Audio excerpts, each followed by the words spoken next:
What kind of Pokemon are you, and how do you do the things you do? You are now going off with Rap Critic and Muse. I'm feeling good this week. We got some fun music to listen to, specifically after my own heart this week, because in addition to the Ariana Grande, we're going to be looking at some Pokemon-related hip-hop shit. And as someone who has been playing Pokemon Sun and Moon, the Alolan games, in order to keep my fucking sanity, it was quite a treat to be like, oh, hey, look, all these references I now know more of because I've been playing these later games. Oh, yeah, I know what the Z move is. I got you.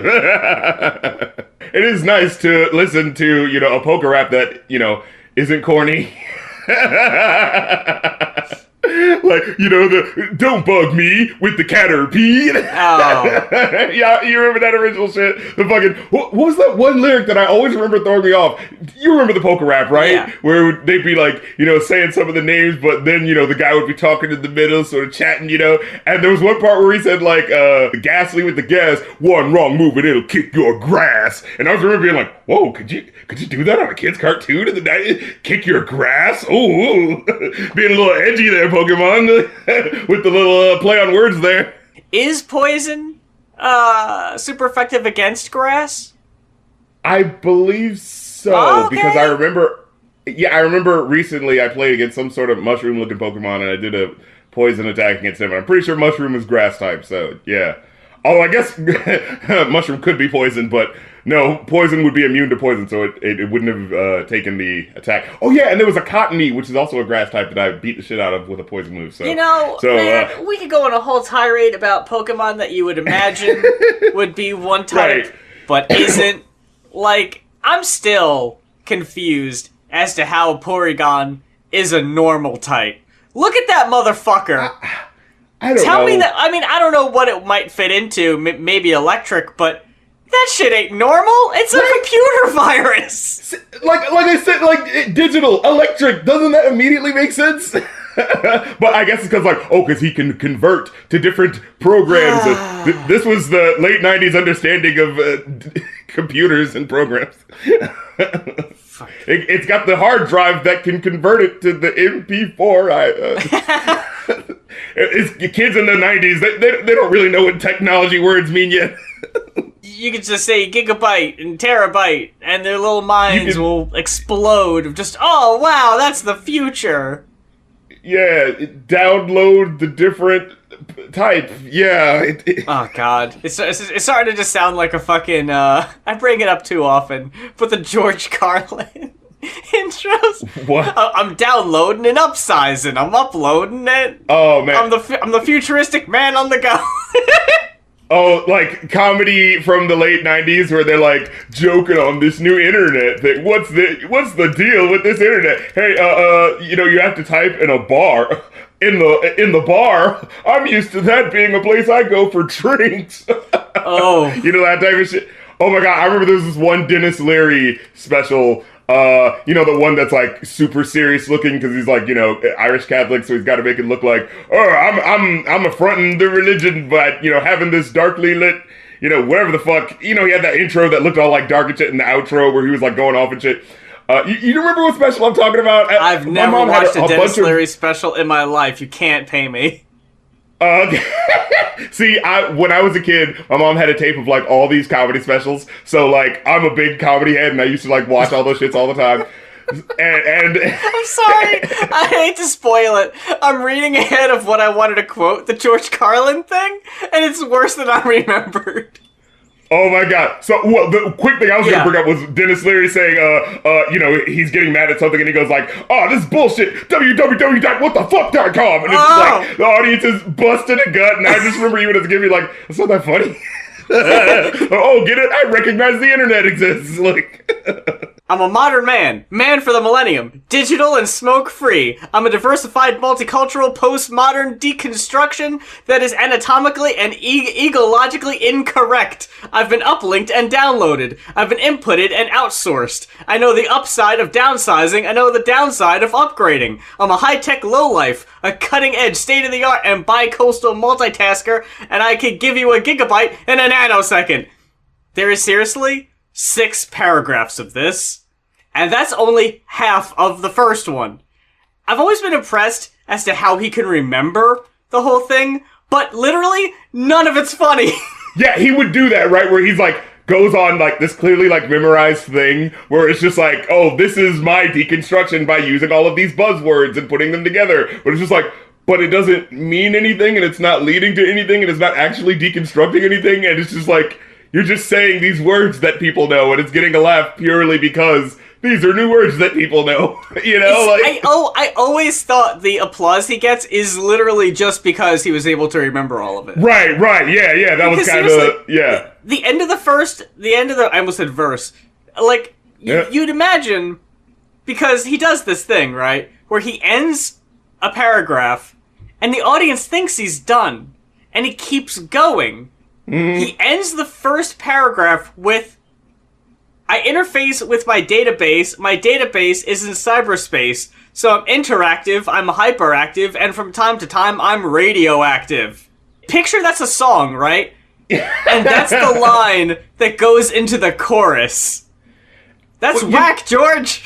You know what's funny? Weak. That would actually kind of work as a song, because it's like, oh, you know, like, and I'm radioactive, going into this crazy thing. But with that just being the ba-dum-bum, active? Well, this type of active and that type of active, well, I'm using, remember that radioactive word, It's like with these words, too, get it? You know a lot of suffixes, George. I'm impressed. You know, I liked it better when he was just saying a list of curse words. It's always a gimmick. It's always a listing gimmick with George.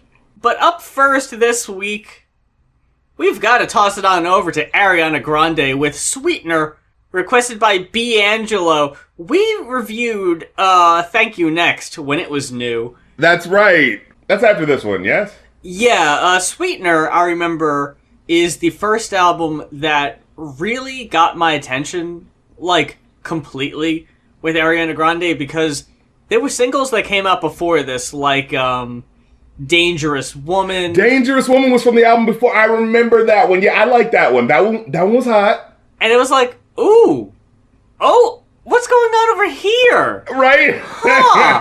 I feel like I've been sleeping on you. I gotta... Now, wait a minute. I gotta see what you've got going on. And then Sweetener dropped, and man, when I tell you, this is a little spoiler for the review.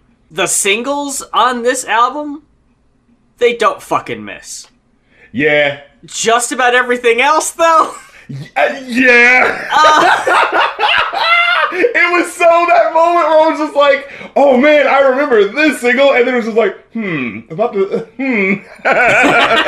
A lot of See, when we talked about Thank You Next, I remember being like, man, I remember liking Sweetener more than this album. And it's been a minute since I went back and listened to Thank You Next, to the album in full. But man, it didn't hold up, Sweetener. Yeah, you know, I was thinking about the Thank You Next, because I remember that I remember holding up at least, just as well as one would expect a good pop album too, right? Because it had some cool experimental shit. I remember it sampled that RZA song "Tears." I remember like falling head over heels for that shit. You know what I'm saying? And in general, like this album is before that one. Yeah, it's got to be, because she's talking about the guy she was. I think one of the songs might be about Mac Miller.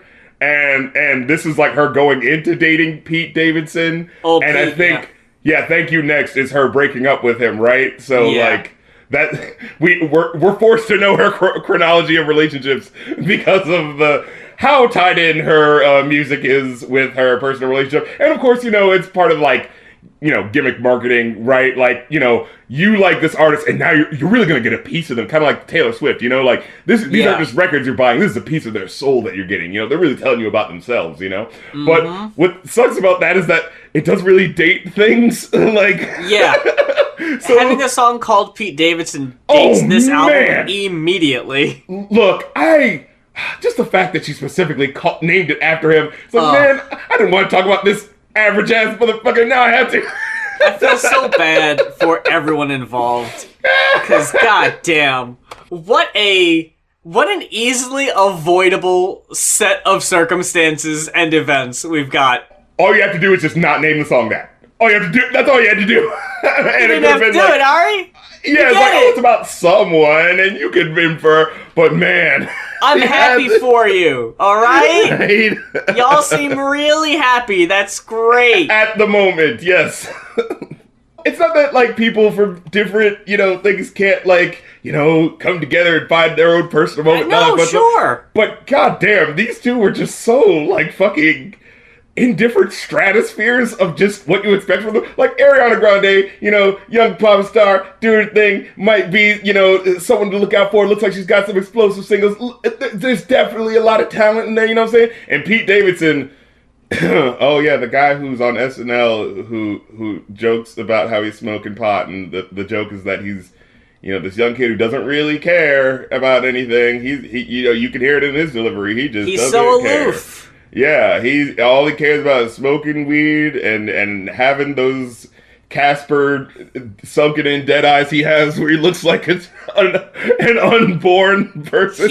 He's the king of New York. I can't stand for this Pete Davidson slander to go on any further. Oh, is that a fact? Oh, you got the people chuckling. I don't personally know anybody that thinks Pete Davidson is funny, but I'm sure they're out there. Like, I remember trying to, like, watch one of his specials, and it was just like, oh, is this really it? It's just like, I'm up here, and see, I don't really care, this is like, is this what the mainstream considers, like, the millennial comedy, right? Like, because it's this guy who looks like he doesn't care, right? Like, he doesn't care if you laugh at the jokes, he's just completely impersonal, that's me. Like, it just feels like that's all he is, and it's like, I don't even want to, like, feel like I'm, like, coming for his life, but it's just like, when you're trying to look for, like, I'm trying to find something to like you about it, and it's just you're just, like, stonewalling me and not giving me any damn thing. This album starts out in a very interesting way, okay? Yeah. So, you get the first track, it's 37-second a cappella track, produced by Max Martin. I don't know what he did. How? Yeah, it's an acapella. What the fuck? He hit record. Thanks, Max. Anyway, he hit record again when she went back to do the second take, singing over the to sing the melody. You know what I'm saying? Someone had to do that. I think it's pretty good. I think it's pretty attention grabbing. Yeah, very beautiful voice, very simple. I don't know if it's the perfect intro to this album? Yeah, see, that's the thing. Like, when I first heard her, I'm like, oh, okay, we all know, she's a chanteuse, right? Like, she's a singer. You're here for these vocals. And then, like, yeah, she's giving you a little piece of that. And it's from, like, a 50s song, and she said it's, like, in tribute to those who had passed from the bombing that had happened at her concert. It doesn't even feel, like, slightly tied into it when you look at the actual lyrics themselves, you know what I'm saying? Like, because it sounds like it's about one specific person. I'm like, oh, it's about, like, oh, this is going to be, like, about the breakup, and we're like, and then it's like, oh, no, this is actually a tribute to several people who had died. It's like, well, it doesn't seem that way, because it sounds like it's just about one person. It feels like you maybe should have ended it with this. Maybe?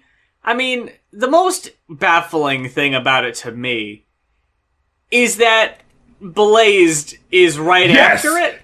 And that's exactly what I'm saying. Because it's like, yeah. What the fuck is that tonal shift? Right, because you're like...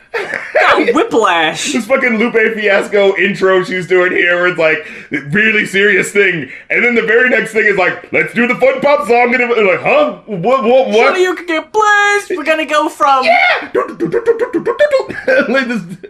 And also, because... while I don't mind Blazed, I think it's alright. You can get Blazed. It's not... it's like middle of the road for this album. Absolutely. And it was so weird hearing it because it's like, okay, when I hear that intro, I'm like, oh, right, this is who we're here for. The singer, the vocalist. You're here for, give me those vocal runs, give me that music. And then when I hear the first track, it's so the sort of like, we're focusing mainly on the production. This is a Katy Perry type of song where it's like, sure, there's someone singing, but you're here for like the bop of the beat. And I was like, I don't know if this is... like, there's something about this that felt like, I don't think Pharrell... like, I think he's experimenting and doing the fun little, like, double time thing that he kind of, like, started with Lemon, but I don't think he's, like, trying to fit his sound to her as I listen to this. Like, I think about, and, you know, I know she hates the comparison to, like, Mariah Carey because she's trying to be her own person, right? Yeah. But, like, who else is really coming with the vocals like that, right? She's the new age version of that, right? Like, let's admit, and, you know, she's still her own person, but, like, to see the parallels, it's like, in the 90s, yeah, they were doing the hip-hop production, but they were also making, like, if you listen to Honey, yeah, they're using like hip hop production, a remix of this age joint, but it's still undeniable when you hear her vocals slathered all over that song. You know, it is her as a vocalist first, and then here's this cool beat underneath it. With this, it so much feels like I had a beat that I wanted to use, and yes, we've got her singing over it, but she doesn't, you know, really feel like her singing is integrated into the track. You know what I'm trying to say? Yeah, like at first it'll be like, they're just kind of like trading off back and forth and it sounds a little weird. And then like when she sings her melody finally and it's just her and she's allowed to like harmonize a little bit, I was like, oh, okay, that's kind of what I was wanting. But it doesn't like stay too long. And it's like this feeling where you're just like, this song already feels like a remix to, you know, it feels like there was an original beat that had more of the texture and layer of her vocals into the, like, you know, fabric of the beat. And then this is the remix where they're doing some more fun stuff where the, you know how you've heard a remix sometimes and it's like, it doesn't really sound like it fits with what's going on in the beat, but you forgive it because like they're doing more, you know, with the music that you've already heard, you know what I'm saying? But with this, it kind of feels like, I don't feel satisfied. I want to hear what this originally probably sounded like. You know, that type of shit, you know? This followed the Nerd album, No One Ever Really Dies. So Pharrell already had my attention because I did really like that album. Way more than that first one we reviewed a few months ago. Oh, wait, first Nerd album? You mean the, We Want to Squeeze Your Boobies, that one? Yeah, no, fuck that album. This one, though, really strong production, went in some really, really interesting places, and a good bit of the production on the tracks that Pharrell is responsible for. If you had listened to the Nerd album, you could pick them out. Like, I could see it. This is a Pharrell beat. This sounds very much like that. Now, where that is the most glaring, and it is the biggest problem, I'm so glad we can get this out of the way right now. The worst fucking song on the album, The Light Is Coming, featuring Nicki Minaj. So, I went down a rabbit hole with this, and I'm not blowing any covers here or any conspiracy theories. I'm not bringing anything new to the table here, but for those who may not know, there are so many similarities of this cut and Lemon featuring Rihanna to where it got so annoying, and how I was literally like annoyed with Pharrell. I was just like, this is so fucking lazy. You son what of a you bitch. Did here. Yeah. So, besides the fact that it starts with, I don't know exactly where, but I'm just gonna venture to guess, in the top 5 worst guest verses from Nicki Minaj ever. Okay, this guest verse, like, I heard it at first, and it's like that feeling where you're like, oh, Nicki Minaj, hey, she's throwing a couple multis, all right, you know. She had that one lyric, she's like, now you suckers benched, your bum knee. But then she goes, now I'm the bad guy, call me Chun-Li, and she keeps referencing that. I'm like... I was like, oh, it's that time period, it's Queen era Nicki, oh no. But it's like, god damn it, Chun-Li's not a villain. Look, I hate to be all calling out someone for being a fake nerd girl on the internet, because I don't like that energy, but come on, Nicki. Like, it's not even like Chun-Li was an enemy in the movie, to where if you never played the games, maybe you might have seen the movie, and that's your reference point. Chun-Li's never been a villain, alright? Like... Does she just think so just because she has the spikes? Is that it? Did she just... she just saw the spikes and was like, that's gotta be like a villain character, right? It's like, because I didn't even play Street Fighter like that, and I knew that shit. She was like an investigator or something. Yeah, she didn't fuck with M. Bison. M. Bison killed her family. Just dressing down this fucking song here. First of all, Ariana's flow is very similar to Rihanna's flow on Lemon. She so sounds like, oh, is this how to rap it, Pharrell? I'll do it like this when the, you know, it's so... The light is coming when the... Yeah, I don't. So unnecessary. Absolutely, the beat sounds like more than any other song on the album, a leftover from the nerd sessions of, this was a beat I wanted to use, but I didn't get to, so I'm just gonna throw it here. Mm-hmm. Now, this is the most annoying thing to me because I found this out while I was taking notes. In Lemon, there is a sample of wait a minute! Wait a minute! Sounded like Barack Obama. Wait a minute! So, the clip is from a 2009, political, town hall kind of meeting. Oh, yeah, I think I'd say, yes. And this guy gets up, and he's very unruly, and the guy who's, leading the event, or the politician who's, speaking, is trying to get this guy to, calm down. So he's like, wait a minute! And Pharrell sampled it. In this song, there is a vocal sample of a man saying, "You wouldn't let anybody speak for this! You wouldn't let anybody speak for this!" Fucking take it the way they kept repeating it. I was like, stop! This isn't cool! Besides the fact that it's an extremely obnoxious sample, it's from the same video. Oh, he tried... The guy who says this is the guy that the other guy is saying, "Wait a minute," to. So he tried to fucking pull a Timbaland, in that one song, Ugly, at the end of it, where he was like, "Hey, you know how this beat sounds a bit like that Missy Elliott beat for, Well, let's just show you how similar they are. Ding, ding, ding, ding, ding, ding, ding, ding. Yeah, I did it. Yeah, so what? What are you gonna do? I still got paid, bitch."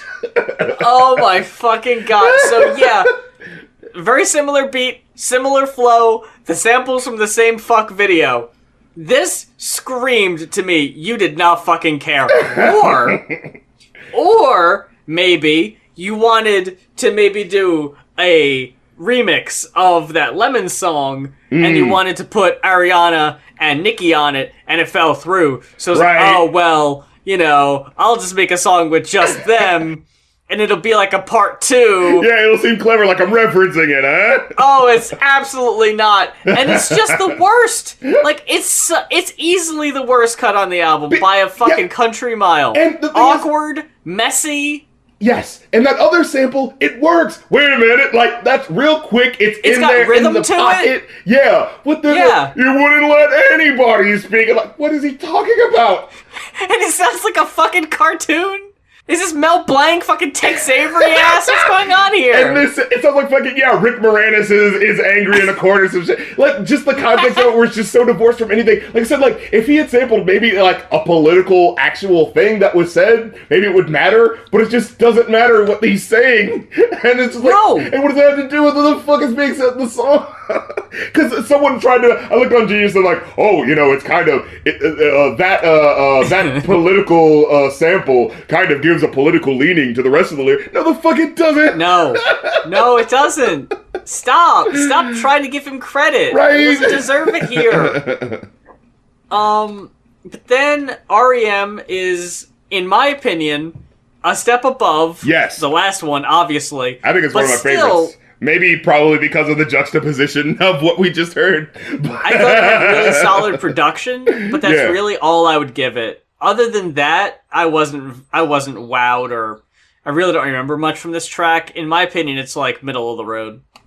I mean, I thought that one was alright because, like I said, it was talking about dreams and stuff like that, and I feel like it put me in the moment of what the song was trying to be about, right? And so I was able to enjoy that, and immediately grasp the concept and glom onto it and enjoy that a hell of a lot way more than whatever the hell was going on in the track before it. So it was just kind of like, hey, I'm enjoying this.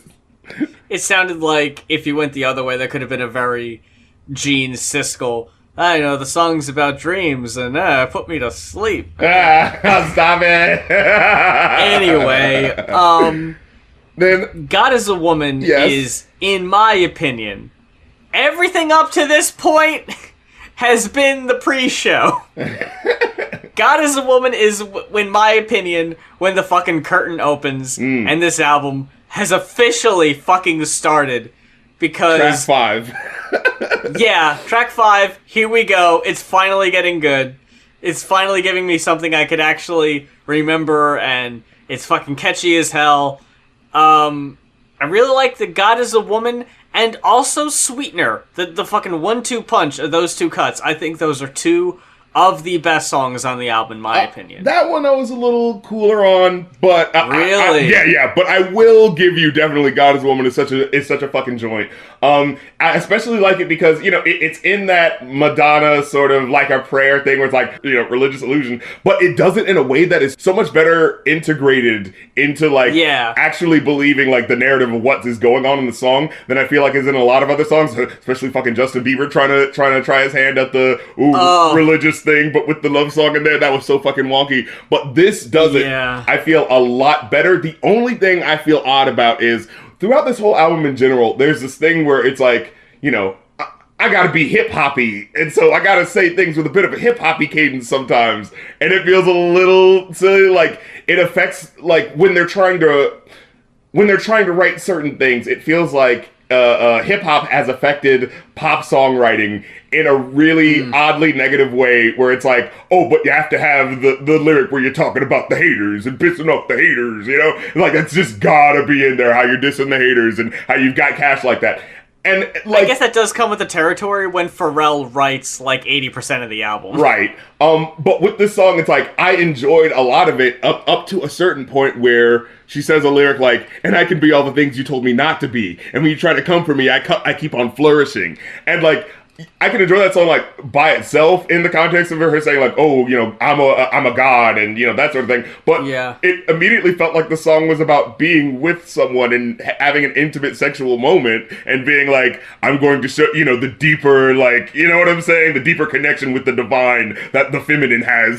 That's what it felt like it was going for. So to be like, to have first lyrics where it's like, I'm going to show you, the divine feminine, like that is so cool. And then to have but I'm gonna diss all the haters and I'm being what you don't want me to be. It's like, what, are you talking to the guys still? Because I thought we were going on a spiritual journey. You're like, what's happening? Like, so it just felt kind of awkward. You know what I mean? It's like, no. I didn't really mind that. I never really thought about that bit too much. Yeah, it's one of those things like, no, I'm rocking with you, Ariana. I get it. You're doing the bravado, but it just feels like weird in the context of the song where the lyrics before were all about how like, I'm going to show you the like love it, and then it was like, but don't piss me off because I'm getting out the haters and they can't mess with me. And it's like, all right, but that doesn't work right next to what you were just saying. You know what I mean? Everything up to this point, Dangerous Woman, what's that other one? That other, like, sexy song that predated this one. Side to Side. Yeah.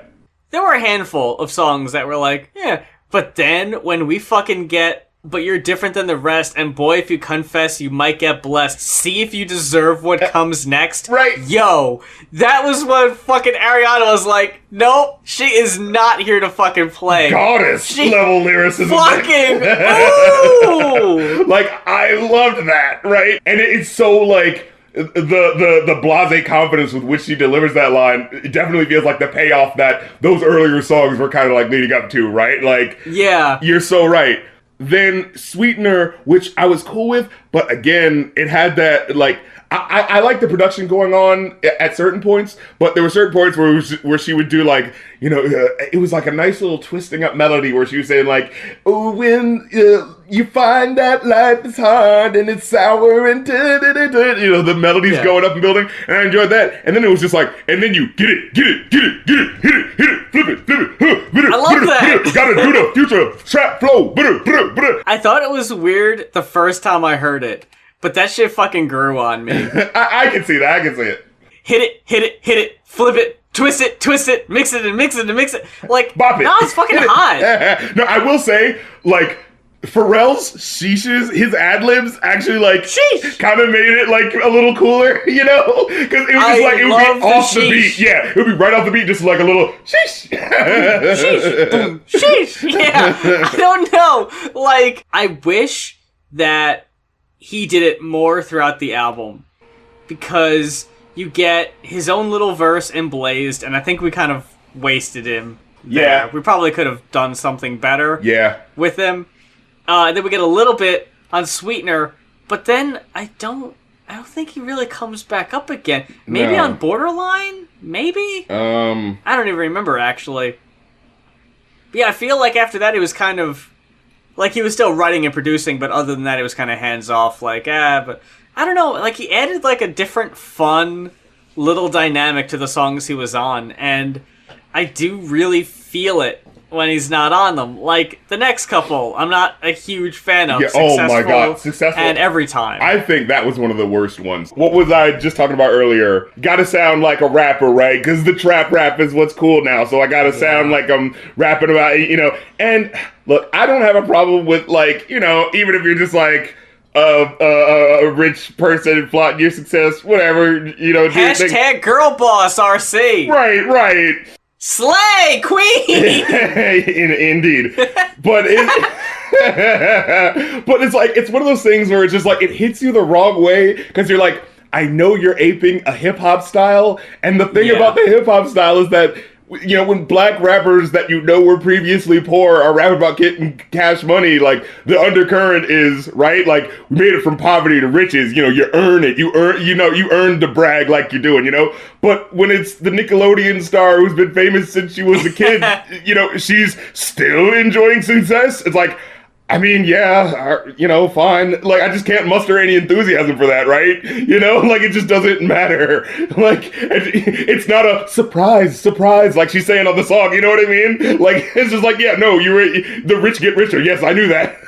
Yeah, it can't feel too happy for you. Yeah, it just feels like a put on, and specifically like aping the style, specifically of people who are known for being poor and getting richer. It just feels like such a, like, ooh, I want to do what they're doing, like. Especially when it doesn't sound effortless. Like, it sounds like you're trying. Because I want to say, like, yeah, it sounds like they're trying, but it still doesn't sound like enough effort was put into it. Because I remember specifically on the part where she's saying, like, I'm rich and successful. And I guess the point is that you're trying to make it sound like you don't care. But man, there's something about, like, when she said successful, and then you heard that little synth in the background, little meow, meow, meow. Like, it just got something like, it just felt like it was undercutting, like, yep, this rich person is rich. Like, yeah, who cares? And I don't remember much about Every Time. It's just kind of there. It was a solid enough want you back joint. I think this was around the time where I started, like, enjoying the general aesthetic of this album more so of the deeper echoing synths. The sort of foggy, echoey organ synths that are kind of happening on this one. I think on Breathin' is kind of more prevalent. Like, I enjoy that musicality, and so I enjoy being in the moment of the music. And I feel like Every Time was when the music as a whole started to really catch its groove, as opposed to the earlier tracks, which were all, like, jaunty and sporadic, and again felt like they were on another leftovers from another album. The fucking hat trick of Breathin', No Tears Left to Cry, and Borderline. That's a really strong stretch for me. Breathin' as a later radio hit, it was like kind of towards the end of the album's cycle before Thank You Next. I thought it was like, okay, cool, well, we've got another one here. It's got a nice little guitar solo at the end. I think that's a really strong cut. And it's got a bit of that, for lack of a better word, sophistopop or whatever aesthetic to it, where it's just like, because it sounds like it's about, a lot of people say, like, Dua Lipa is this too, where it's like responsible pop, where it sounds like it's about, like, hey, don't go back to the person who screwed you over in the last relationship, move on, But this song's about, like, hey, remember to breathe when you're going through these stressful situations that is life, keep breathing. And I was like, all right, yeah, people need to hear that, breathing is very important. And when the fucking music drops out, and she's just over that, and you hear that dissonant melody that she's singing, like, right before you hear the deep inhale as the drop comes back. That's so, like, oh, yeah, okay, I get you. I get what you're doing here. On the other side, I think No Tears Left to Cry was the first. Smash. Yeah. That was the smash, the, hey, I've got a new album coming out soon. This was the fucking eye catch.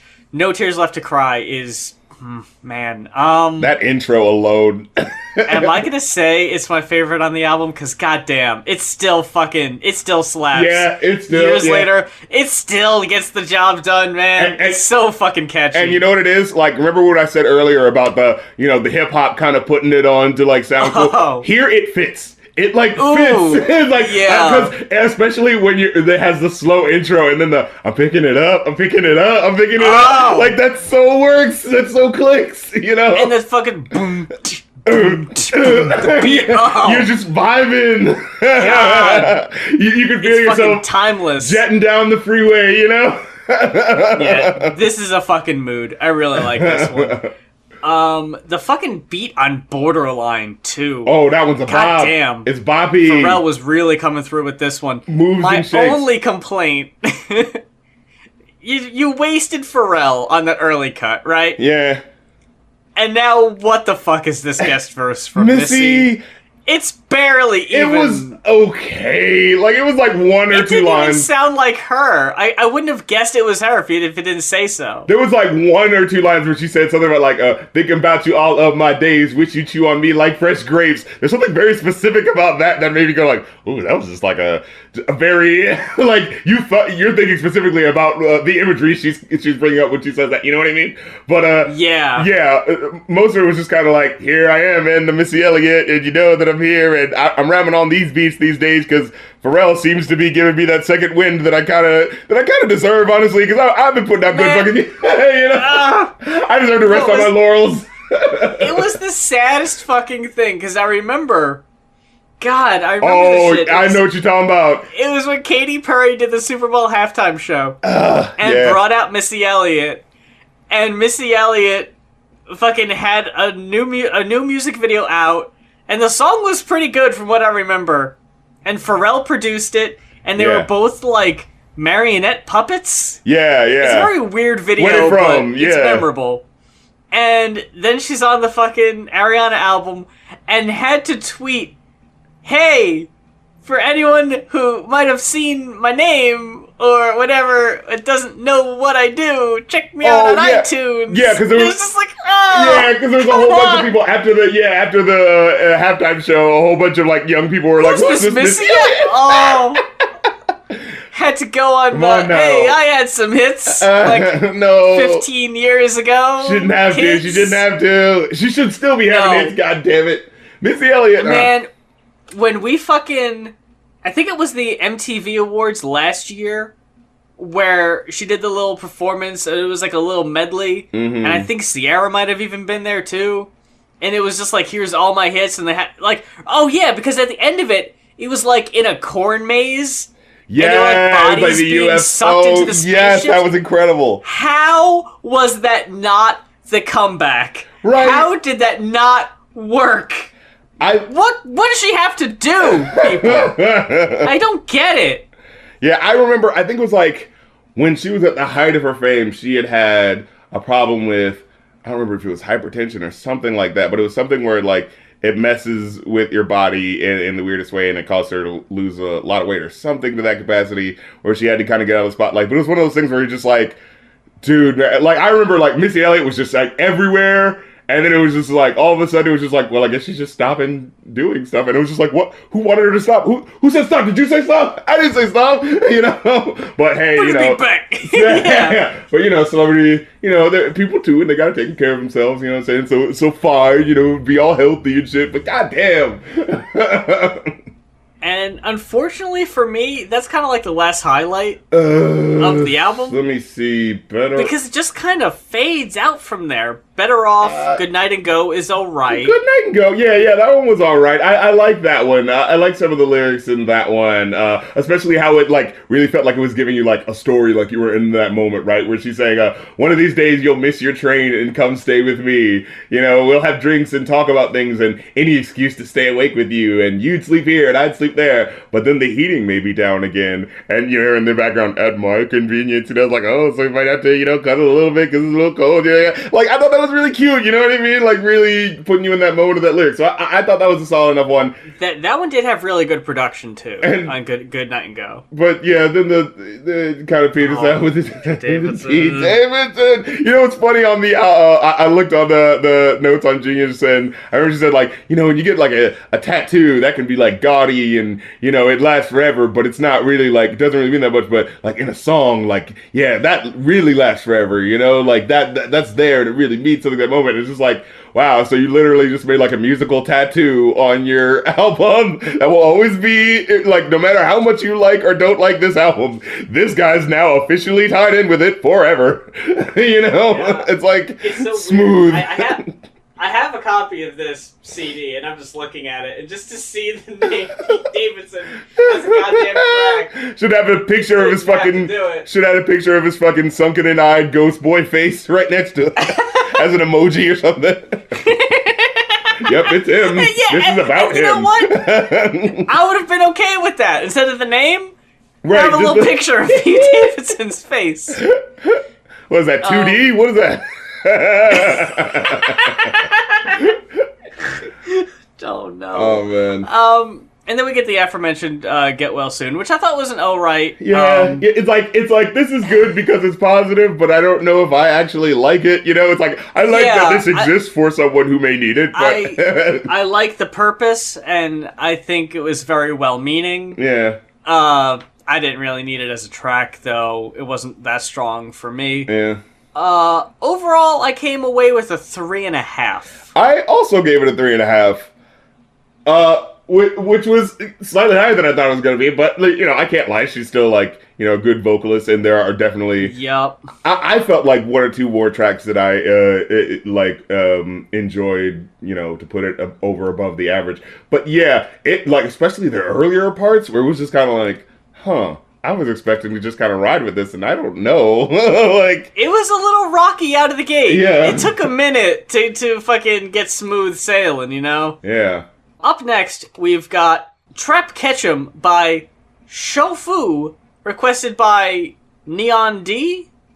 I'm guessing that's how you pronounce that? That's what I see, yeah. 15 tracks. Oh, man. More if you got a different version, apparently.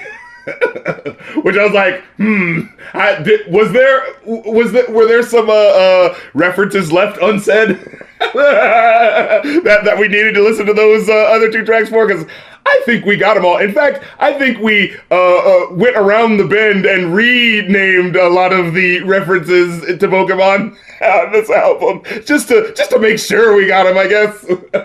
RC, this album was very charming. At first. Yeah. You know? I hate to spoil it. No, but I feel you. I got sick of this real quick. Yeah. It's I'm looking at the track. I'm looking at the ratings I gave the songs. God damn it. This album fell off a fucking cliff. Oh no. See, I enjoyed it consistently enough, but it was definitely... No, sir. No. But it was definitely one of those things where I'm just like, are you just going to keep saying the Meowth line in reference to the money? Yes, you're getting pussy and money, and it's like, no, I get what you meant. I don't mean to draw too many comparisons here, but I don't really have much of a choice. Friend of the show, we had him on the show in the very early days of the show. Should maybe reach out again at some point. Mega Ran. Oh yeah, your boy. Back before he was putting out full-length records talking about personal shit and some real shit that's going on. I remember he was putting out these EPs that were very specific. Obviously, where you get the fucking name from. I remember he put out an album or two that was just about... each song was about a robot master from Mega Man. So every track was specifically themed to be about one character. Yeah. And we kind of saw that a little bit when we reviewed the MC Chris album. That you would have a song that is like, this song is all about Freddy Krueger. This song is all about this. This case, the whole album is about one thing. And... I'm just gonna go ahead and say it, man. You fucking already said it pretty much. When you've got... Isn't it like over 1,000 Pokemon? Are like in the collective national dex? And you still managed to repeat some. Oh yes, Dittos because people are copying him. Meows because... Diglett. Right. Diglett's gonna come up a few times. Gloom, maybe. Yeah. Cause she drooling like Gloom, At first it was feeling like a personal challenge. To right. see how many could be. And if that was the gimmick of, hey, check it out, every single Pokemon gets referenced on this album, it'd be crowded as fuck, but at least I'd be like, oh, wow. Yeah. You fucking did it. Yeah. There's a certain element where we're just like, so are you like checking these off? Or, because there's no way. There's no way you get, like, and you have guest verses on here. So, like, did you check with them to make sure that they don't say the same line? Because... No, he absolutely didn't. Because there will be different guest verses, and they'll end up making the same references or the same jokes, and it's like, no, you can't have that. They went for the exact same punchline. Why? No. So now I will say, like, the initial being able to just enjoy this of like, yo, I'm playing Pokemon and I'm listening to fucking, Pokemon soundtrack on some real hip hop shit. You know what I'm saying? Not some like corny sound. Like for the aesthetic of that and that being like a whole vibe to like listen to. You know what I'm saying? If you're playing your Pokemon Go and you want some music, that's in the vibe. Like, yeah, this is definitely for you all day, every day. But yeah, there comes a certain point where you're like, okay, but you didn't think that song just sounded like that one, so maybe you didn't need it. You know what I mean? Like, you absolutely didn't need 15 cuts. 15, and it's not that there aren't any good fucking lyrics in here. There's especially, like I said, if you're into Pokemon, like you will especially enjoy some of these punchlines where he goes like, weak trainers wasting my time like they Zubat and Geodude stealing my money. I'm, like I love that wasting my time like Zubat and Geodude. It's like that's just like a cathartic. Like, yes, you understand. Like, fucking. Oh my god, going into any goddamn cave and having to deal with these fucking Zubat. No one likes you, Zubat. Fucking. I execute him. I scramble the eggs. Like, all right. That's clever. Yeah, he says, fuck with me now. Destiny bond, bitch, you stuck with me now. Cast grow like grass, ring the bell when I sprout. Seismic toss, turn your whole world around. Like, that type of shit is tight, And if he could have done a thing where it's like, he meticulously, made sure he checked the references and was like, no, already used that one, can't do it. No, already used that one. Okay, we're just doing new. If he would have done that, I would have called this a lot more of a solid joint. But yeah, because there's that, I'm not able to enjoy it. But I do have to say, like, at the beginning of most of these tracks, I did enjoy the energy that kind of like bursts forth, especially like Red, where he comes in, where he's just like, bitch, I'm flexing on my DS. Like, I just love that. When he fucking rhymes BS with DS, though, it was like... He said, beat your gym, I need my check. I need my badges, I'm here to collect. Boy, I look just like my champ when I flex. Boy, I'm too fly, hit the ground, no effect. I was like, oh, that's so fucking... that's just a dope shit. But then, at the end where he just like... where someone just goes like, call that rapper dead. 'Cause he dead. It's like... what the fuck? Well, that wasn't even funny, but also, no fainted reference? Like, rapper might as well be dead because he fainted. You know what I'm saying? Like, that type of shit, like, that was just such a cheap thing, especially at the outro of the song to say, call him dead because he dead. Like, what? This is a Pokemon album where you're supposed to be making Pokemon references, right? Like, what was that? I was just reminded by that the fucking flexing like Machamp comes up a few times. Again. It's like, come on. The thing is, like, the first time you hear it, it's cool. And then as soon as you hear it again, you're like, but dude. Oh. And I feel like I'm going to end up saying this a few times, so I'm just going to go ahead and say it once now. Peso Pete can fucking... go! Go away. He can fade away. Oh! Go away, heat. Oh my fucking god. Everything he touches. Stop! That was the dude at the end, too, at the track. Yeah, of course it was. If it sucks, it was Peso Pete. See? That's the rule for this album. If it was whack and made no sense or just sounded like shit, odds are it was Peso fucking Pete. Yeah. Oh, No Rivals. I think that had a really dope hook. I think it used the surf music. I think it remixed that. A lot of these beats. A lot of these beats are remixing like actual Pokemon shit. A lot of them from the OG shit. That was a solid one, actually. I did like No Rivals. Yeah. Yeah. I really enjoyed them remixing the OG shit and like making it sound really tight because it's just like, oh shit, we really like you took this seriously and we're really bopping with this shit. You know what I'm saying? This is nerdcore. Take it seriously. God damn it, you know. I feel like we got to backtrack for just a second. First track, Woke Up in Pallet Town. Yeah. This song annoyed the hell out of me. Okay, it starts off with what sounds like Mario sounds, which was weird. Yeah, okay, I completely forgot, but that's right. You have Mario sound effects, and you have Yoshi going off in the background. I don't know what the point of that was, but whatever. Once he gets started, I was loving his energy and his flow. I have written down here, very heavy on Pokemon references, which is fine, but with 14 more tracks, he's already referenced a ton of where are you gonna go? and moves. So it's like, alright, if we're doing this the right way, you need to scratch out all of those. You can't use them again, but he does. But what frustrated the hell out of me was that this isn't a full track. Oh, you're right, yes! Right when he fucking gets going. Oh my god! He's like, hey, come on now. You can't be going this hard on the first track. Instantly making this track, like the replayability of the opening track, gone. You're so right. Why would I ever re-listen to that track? Oh yeah, about halfway through, he just fucking teacher walks in the room and flicks the light switch on and off a few times because, we're going too hard on the intro track. What the fuck? What's the problem with that? Yeah. It was a really good song, and you fucking ruined it. I couldn't believe that. When that happened, I was just like, but so why though? Yo, man, chill.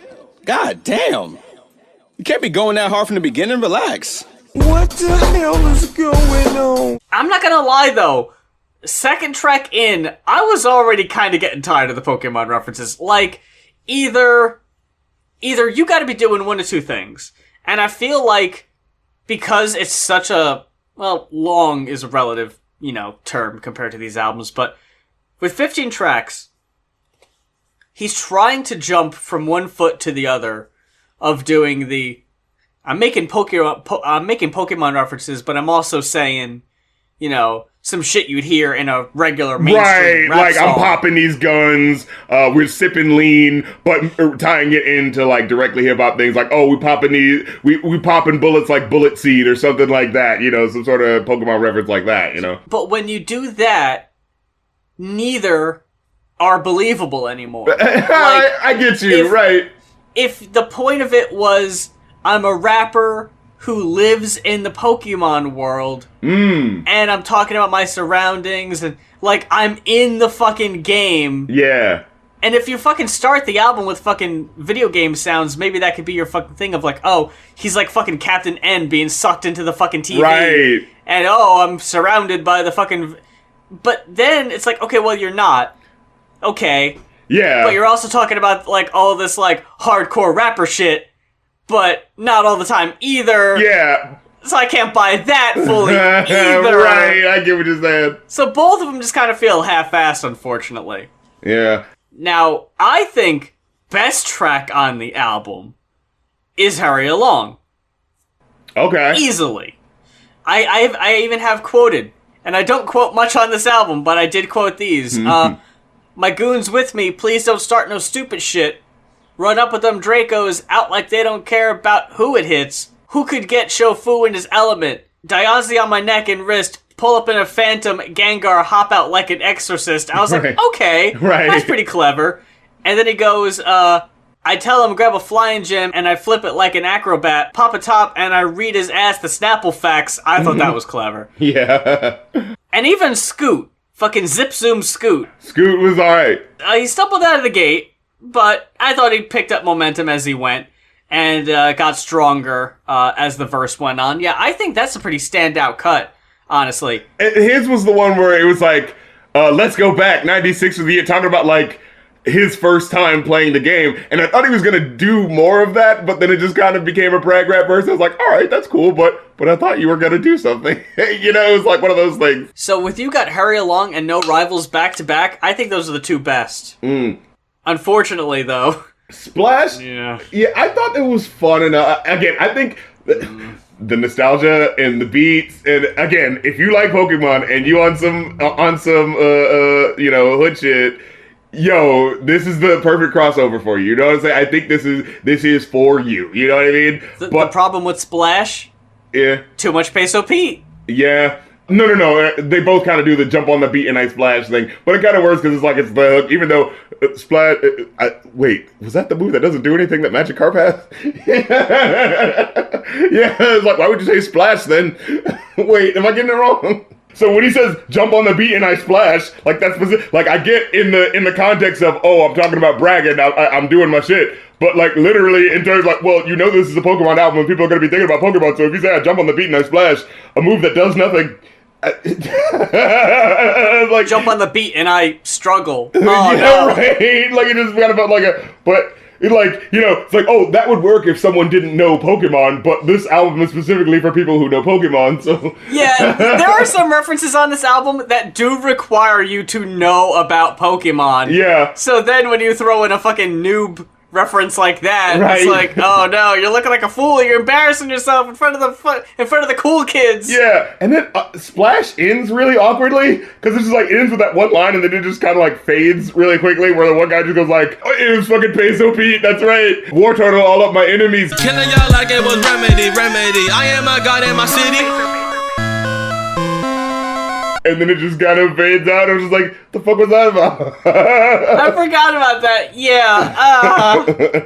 Double Team I thought was really fun. Like after a while, like, all right, I know what they're all about. So they're going to just live and die on how good the beat remix is and how many good how many good punches, Pokemon punchlines they can make that will actually throw me off, right?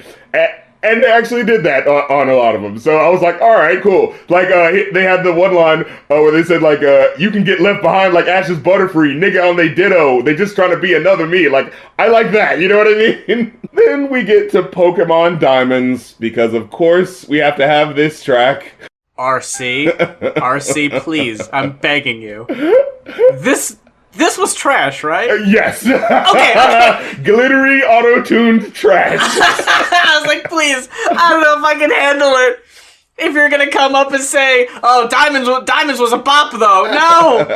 Can't do it! On my neck, I got Pokemon Diamonds, Ruby and Sapphire, got a nigga shot. Dude, they were trying so hard to sound like, God. oh, this is the mainstream hit right here, huh? Diamond and Pearl, huh? Because, like, the Pokemon, get you like that? Ruby and Sapphire, huh? Get it? We're referencing shiny gems in relation to mainstream hip-hop does that, but with the video game Pokemon, I think the King, again, there are certain songs where it'll just be like, okay, you're calling this the King. How is that a Pokemon reference? Are you just in general saying you're the, oh, okay, I mean, because you're setting up all this album to be about Pokemon, so when you title a song and it just has nothing to do with it, it's just, I'm just the King, like, I mean, all right, and this is the one with the slightly confusing one or two lines where he's like, got a white dragon on my wrist, yeah. Got a Bob Saget on my left, yeah. What? Huh? What? Got a Bob Saget. What does that mean? I thought you were gonna say it's one of the couple tracks where they do this pitched down part, and God, I hated that. I thought that was so unnecessary and didn't add anything. Just like, why is this happening? The slow down, pitch down. I was like, ugh. It's like a confusing vibe you're going for. Like, what vibe am I supposed to get? Is it supposed to be fun? Yeah. Is it supposed to be hard? Is it supposed to be menacing? Right. Like, what's going on? Then they get fucking Z-Move, and they fucking drill that goddamn joke into the fucking ground. Yeah, I mean, repeat it so much. As a mainstream appealing sounding song, I liked it more than the Pokemon Diamonds. So I do have to give it that, like, wristy flick like Z-Move, Diamonds dance like Z-Move, and, that is actually, like, a thing, like, in the newer Pokemon games, you do for the special moves, your character does a dance before the move happens, so it's like, oh, okay, yeah, that little reference there, right? But yeah, there was this line in particular where it was just so like didn't rhyme. It was like, never cross me, bullet punch to pierce the prism armor, necrocrosma, hit the pump and I'll leave you senseless more than Bill Cosby. Oh yeah! Hit you where you least expect it, just like Clefable. Like, what the fuck was he doing? Oh. Like, that wasn't even going to slightly rhyme. And then it was just like the way he tried to make it rhyme, like by changing the Clefable. I was like, but that didn't even help make it rhyme. Like, what are you doing? Now, I will say, my favorite track is I Don't Understand It. Wow, I gave that a 0. Oh no! That one I think had the most energy. I think you were just done. You were tired and you were like, I looked at the 4.5 minute runtime, I got 2 minutes in, and I was so fucking annoyed by it. Fucking Pete, low energy ass on this. Like, Pete ruins it. If there was like a high energy, Pete was that fucking brick wall that was just preventing that shit. But I looked at it and I was like, no, I can't. And honestly, Alpha and Omega, I was like, I wasn't here for either of them. oh damn, I liked Alpha and Omega because I thought it was kind of like epic sounding the way they fucking had the beat like come in, like where it slowed up the beat, where it really was impactful when it dropped. I kind of enjoyed that. It's like you just keep bringing in more and more members of this lispy crew, and no one's impressing me. Like, you keep bringing in dude after dude, and I'm like, oh, maybe this guy. Maybe this guy. No.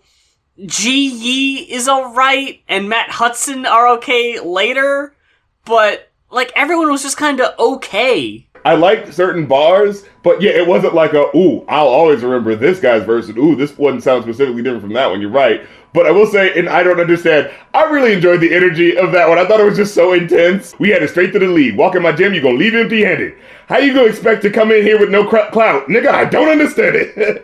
Ain't about the money while you open your mouth. Nigga, I don't understand it. Like, I loved the energy of that. You know what I'm saying? I hated when the songs just repeat themselves so much.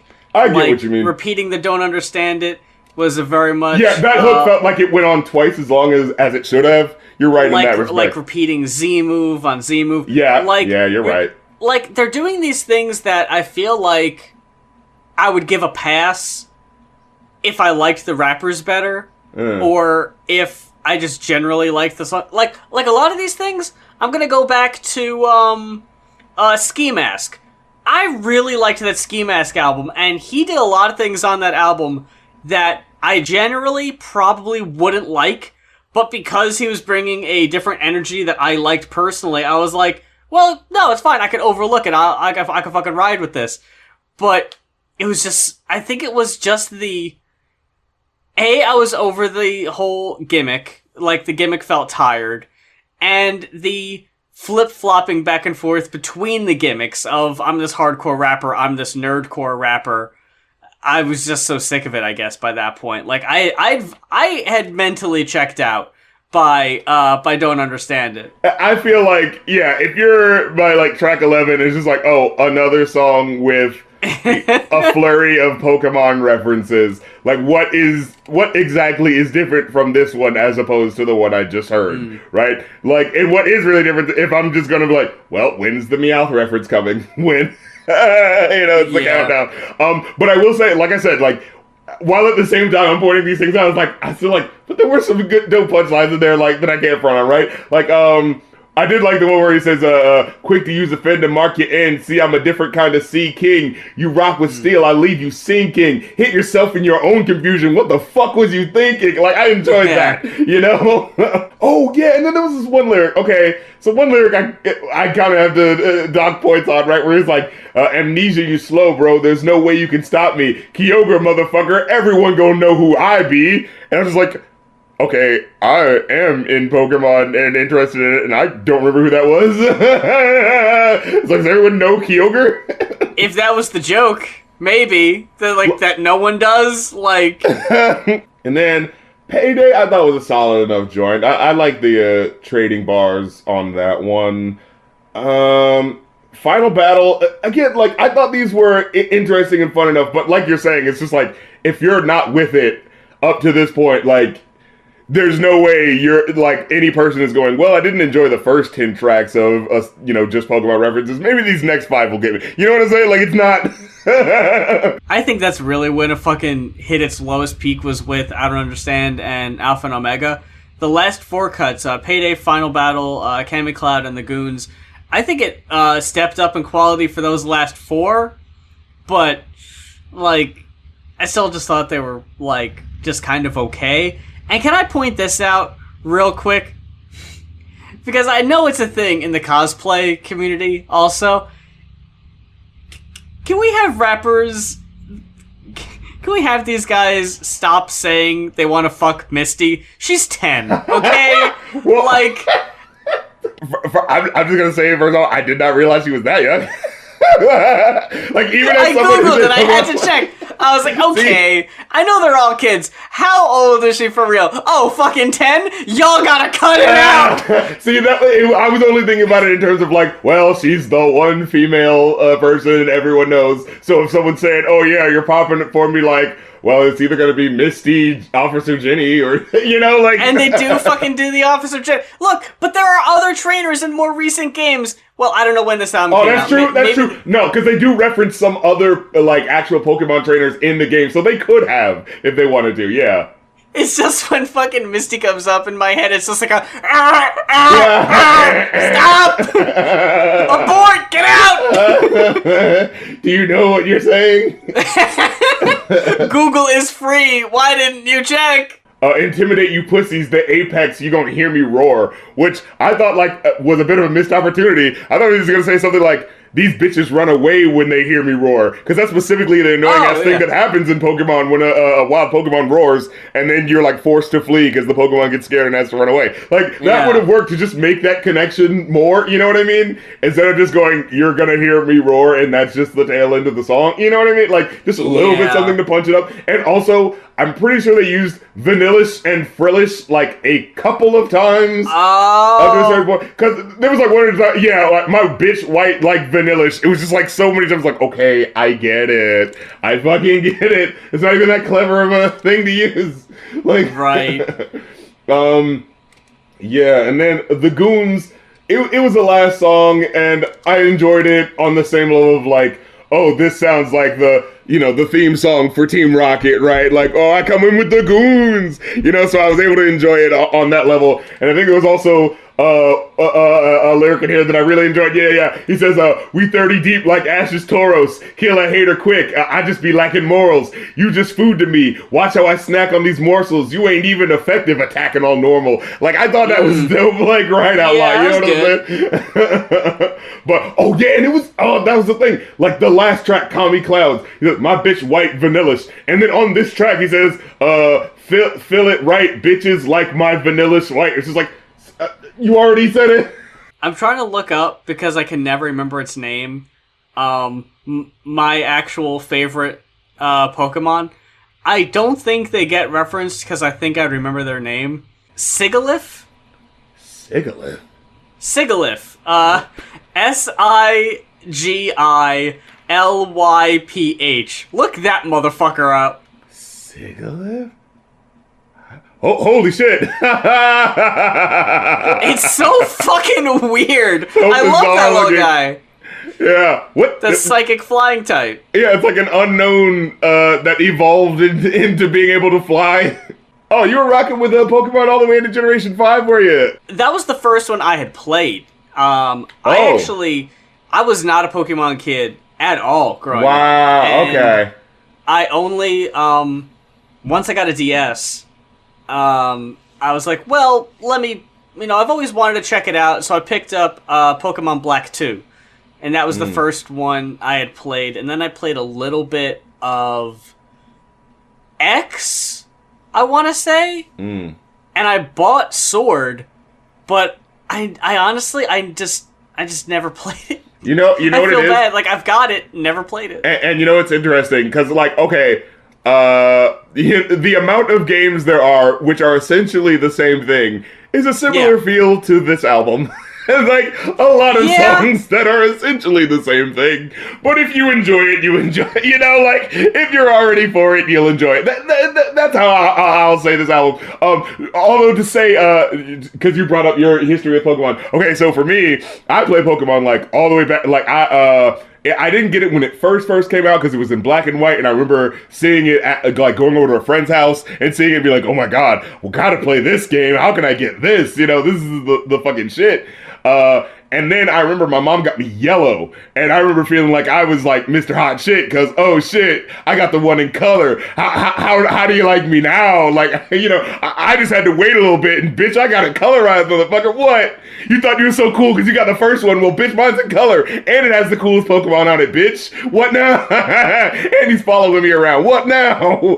And then, so I got Yellow, and then Gold and Silver came out, and we got Gold, and I think we might have gotten Silver as the companion piece. I always forget if I had gotten Silver or if I had gotten Crystal, which was after that, which is the one where it's like, you know, I think it's the one with the dogs, right? Like, where it's like, oh, you saw the next 100 and so Pokemon, but here's this extra game where there's like 3 more, you know? You know how they got you. And, because I remember getting the Gold with the Ho-Oh, and I remember getting the one with Lugia. Can't remember which one that was, but then by the time the dogs came, I definitely got that one. That was the one, Crystal.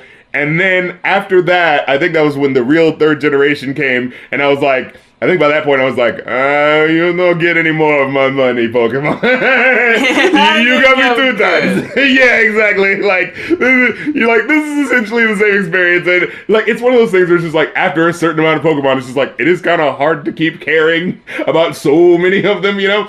So I did fall out with it, and it was earlier than I thought, because I think it was like 2002, 2003 when I fell out of it. So I couldn't have been more than like 11 or 12 or something, which is weird because like I thought I played it a lot longer, but I guess not. But then, you know, I fell out of it, and you know, I like Pokemon aesthetic in general, right? Like I always rock with it. Like when Pokemon Go came out, I was like, oh yeah, Pokemon, like I fuck with it. I still play my Pokemon Stadium. I still have that shit, you know what I'm saying? Pokemon Stadium 1 and 2, you know what I'm saying?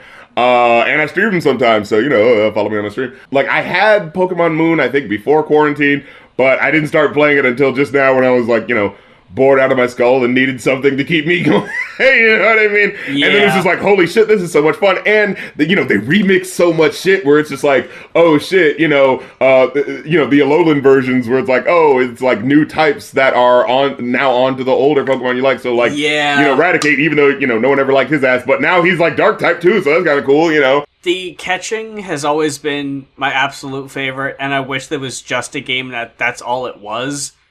Because so much of the other shit feels like stuff you just kind of gotta do. The random battles, you gotta go to these fucking caves to pick up stuff. Right. The fucking gyms, They don't let you go any further unless you do this. Like, oh, come on. I just want to catch them all. That's literally all I want to do. That's all I'm interested in. And you can't even fucking do that because they keep some of the fucking Pokemon out, so you have to get the other version. These assholes like gotta catch them all literally are saying gotta buy both of these versions. Like this is absolutely don't hate the player, hate the game type scenario here, where these people were fucking the national dex. You need every fucking Pokemon in this new game or I'm not buying it. You're cutting about half of them out. What the fuck is this? And I was sitting there going, well, you know, first of all, you sound really entitled because it's a big fuck game and that's a lot of data. It's impossible to have all of it in there. It wouldn't be if all you did was catch them all. But no, you have to bog the game down with the gyms, with the bosses, with the Team Rocket, with all the random trainers, with the mega evolved shit. If it was just walking around catching them, you probably would have enough space and room and memory and all that to have every Pokemon in the game. But because we can't do that, we can't stray away from this time-tested and true formula that we've been doing for 30 fucking years about. Now, you can't just go around catching them all. You have to have all the battles. You gotta walk up to the fucking Pokemaniacs and the Fishermen and the... No! Oh, and you gotta trade your Pokemon in order for it to evolve to that third level. You son of a bitch. Like, that was what I didn't know for the longest time. I didn't know that shit for the longest time. And I'd had, like, a couple of Pokemon that, like, never evolved. I was just like, God damn it, what the hell do I have to do? They're almost at level 100. What the fuck? Little did my dumbass know I should have just Googled and been like, oh yeah, by the way, you were supposed to have had a friend who already bought the game. Like, you sons of bitches. Wait a second, I need friends too? Oh! No, they said like, oh, but we're doing it to encourage friendship and to encourage people to hang out. Like, yeah, you're doing it to encourage motherfuckers to buy too, you sons of bitches. Don't act. Don't act like you're doing it because you're just such nice guys who are just trying to bring friendship to the world. Fuck off. You didn't account for my social anxiety. Game Freak, what are you doing? Still gonna play your games, but fuck you. There was a game called Ni no Kuni and the Wrath of the White Witch. It was like Studio Ghibli animation. Oh, shit. And it was like...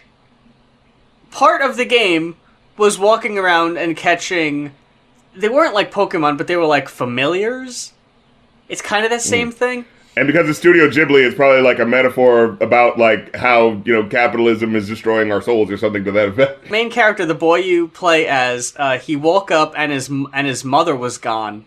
And you come to find out that there's an alternate reality where his mother is a queen of like this universe. And his stuffed animal in the alternate universe is like a living creature in that universe where his mom is the queen. So his mom goes missing and his stuffed animal comes to life and is like, hey, I'm from that universe. I can bring you there. You need to save it and then you could get your mom back. If there isn't a patent on the catching mechanic or trope in the game, if some indie developer can just create a game, and I've never played Yokai Watch, maybe it is like that, I don't know, where you just go around and you catch these tiny cute creatures and you don't even need to necessarily battle them. You just walk around and you find them. Yeah, you don't have to think about the whole cockfighting aspect, you know, you just... Nope. None of that. None of the moral things. Like, and the balls are huge, so they're not even, like, cramped in there. It's, like, lifestyle. I don't know. The point is, maybe it could be like a bowling thing, where you bowl it at them, and they kind of fall it. I don't know. Anyway, what'd you give this album? I ultimately gave it a 3.5. I think it's solid. Like I said, like if you are interested in Pokemon, if you are already in this vibe and want the music that will soundtrack that vibe, this is for you all the way up the alley 100%. But as soon as you're asking for like, why should I care about track 7 as opposed to track 14? It's like, I don't really know what to tell you. It's one of those deals, you know? It's like, it's a solid enough groove, but it's just like, yeah, but I don't really, like... And like you said, a lot of the punchlines are repeated. And if they had specifically taken care to like shave down a couple of the tracks, make sure the punchlines weren't repeated, I could easily see this being a 5 out of 5 type of experience. Because it's like, but every song takes you to a new place. But you're right, it doesn't have that sort of thing, that sort of a quality control thing happening. It feels like we've got a whole bunch of songs and we got a whole bunch of references we want to make.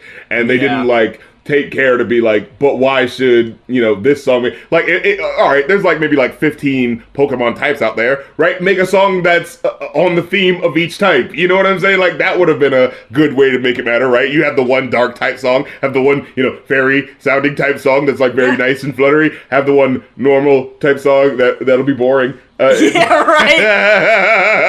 But then even then you could make it about the Pokemon that are quote-unquote normal, but are like super interesting. You know, that would be dope to like keep it specific to those Pokemon so that you can always like, because all right, the fire one, like, that track writes itself. Yeah. But then yeah, like it could be like, hey, you know, they call you normal, but you're so much more than like something like that. Where it could be like, no, you're like extraordinary. Don't let normal as like a label. Like it actually have like it can make you feel something. Yeah. If the songs were themed, each one like actually had a point, and they weren't all just We gotta do some gang shit. We gotta make references. But it's like, then what separates that track from that one? Well, this one we said splash in it. That's on the hook. Okay, well, is it about water-type Pokemon? No. Not exclusively. It's like, well, then what? See, in this track, the diamonds are dancing like Pokemon Diamond, but see, in this track, the diamonds are dancing like a Z move, you see. It's totally different. I'm gonna piss some people off. I got a 2 on this. That's all. Look, I see it. If you're down with the gimmick and you're down to rock with it for 45-50 minutes, then cool, but it just got tiresome for me. That's not to say, though, that fucking Like Red, Hurry Along, and No Rivals, back to back to back, those in my opinion are the 3 best cuts on the album, but after that it just kind of takes a nosedive for me, unfortunately. But that about wraps it up for this week's show. But if there's an album that you have in mind that you would like to hear us talk about, head on over to our Ko-fi, that is ko-fi.com/goinoff. That is GOINOFF. The price is a little steep at the moment. We're trying to play some catch-up, but we'll reevaluate that as we do catch up and we have less albums in the queue and it gets a little less daunting. Right. We've been doing this for quite a while now, so if you need to play catch-up on some episodes and you want to hear some you might have missed, you can follow us and listen to all of our old episodes in our back catalog on iTunes, YouTube, Spotify, or SoundCloud. One of those is bound to work for you. We've got our socials in the description for our Twitters and YouTubes and Patreons and Ko-fis and Twitch and what have you. RC, what have you got cooking up in the kitchen? Well, like I said, there's, always definitely the Twitches. You know what I'm saying? We be twitching. Doing those streams. We're about to go into, I think, 2,000, for the next couple of streams going forward, like after this episode comes out. Of course, there's always the Rap Critic episodes I'm working on.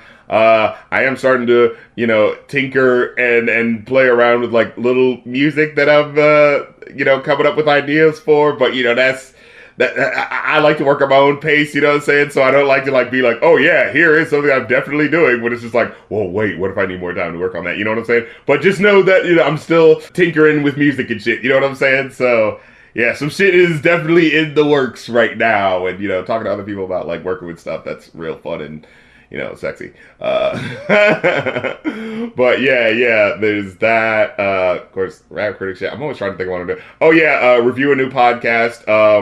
By the time this episode comes out, I think we will have done our episode on Judas and the Black Messiah, which, oh my fucking god, that movie. wait for our further review for that one, because holy shit, there's a lot to talk about. And yeah, just in general, just continue to do my thing like I fucking do, as we always do, Until next time, for Going Off, I'm Muse. And I'm Rap Critic, and could you give us some of your political beliefs? Kill everything now! Condone first-degree murder! Advocate cannibalism! Eat shit! Filth are my politics! Filth is my life!